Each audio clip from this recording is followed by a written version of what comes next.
انتہائی غریب گھرانے سے تعلق رکھنے والا ایک سادہ سا انسان تاریخ کے پنوں میں سب سے بد کردار آدمی کیسے بنا؟ آئیے تو جانتے ہیں ایڈالف ہٹلر کے بارے میں۔ السلام علیکم ناظرین، میں ہوں غلام علی اور آپ دیکھ رہے ہیں اپنا پاکستان یوٹیوب چینل۔ ناظرین، اگر آپ میرے چینل پہ نئے ہیں تو لازمی میرے چینل کو سبسکرائب کر دیں اور بیل آئیکن کو لازمی دبائیں تاکہ ہر آنے والی ویڈیو آپ کی سماعتوں کی نظر رہے۔ ناظرین گرامی، ہٹلر ایک نہایت غریب گھرانے سے تعلق رکھتا تھا۔ وہ 20 اپریل 1999 عیسوی کو آسٹریا میں پیدا ہوا۔ اس نے ویانا آسٹریا کے دارالحکومت کے کالج فائن آف آرٹس میں داخلہ لینے کے لیے درخواست کی، لیکن کالج کے معیار پر پورا نہ اترنے کی وجہ سے داخلہ نہ مل سکا۔ پھر 1913 عیسوی میں ہٹلر جرمنی چلا گیا اور جرمنی کی فوج میں ایک سپاہی کی حیثیت سے ملازمت کر لی۔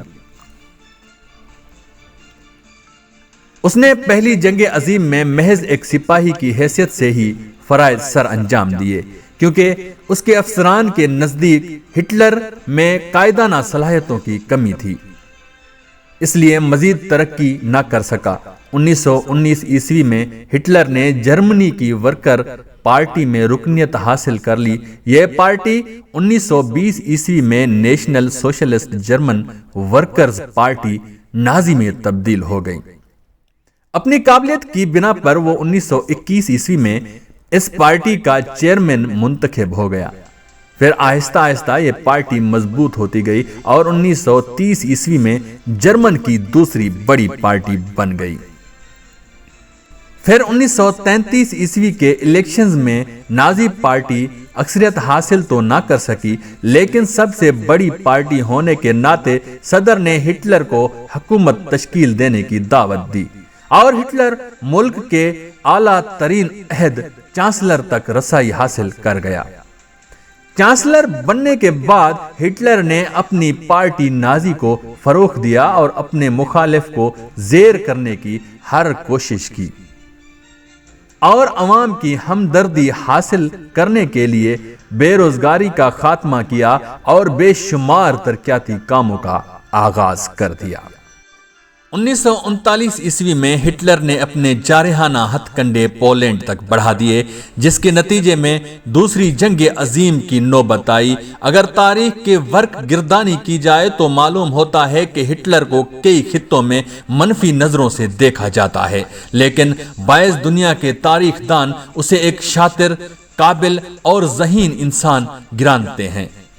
اس کی شخصیت کو کرشمائی شخصیت بھی کہنا بجا ہے، کیونکہ وہ لاکھوں کے مجمع کے سامنے نہایت پر اصرار تقریر کرنے کا ماہر تھا۔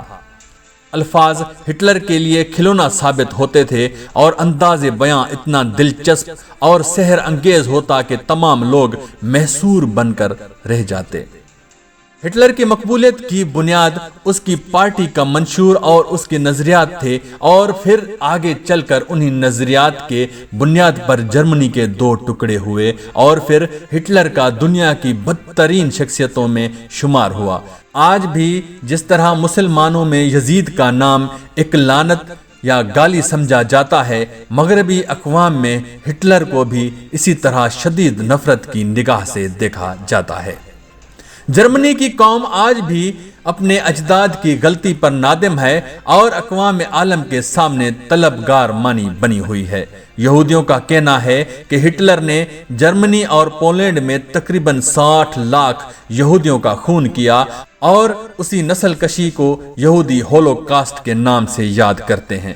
دوسری جنگ عظیم کے آخری دنوں میں 30 اپریل 1945 کو ہٹلر نے برلن میں اپنی جان بچانے کے لیے زیر زمین پناہ کی اور نئی نویلی دلہن ایون براؤن کو شریک حیات بنا لیا، لیکن چند نامعلوم وجوہات کی بنا پر اس نے اپنی بیوی کے ساتھ 30 اپریل 1945 عیسوی کو ہی خود سوزی کر لی۔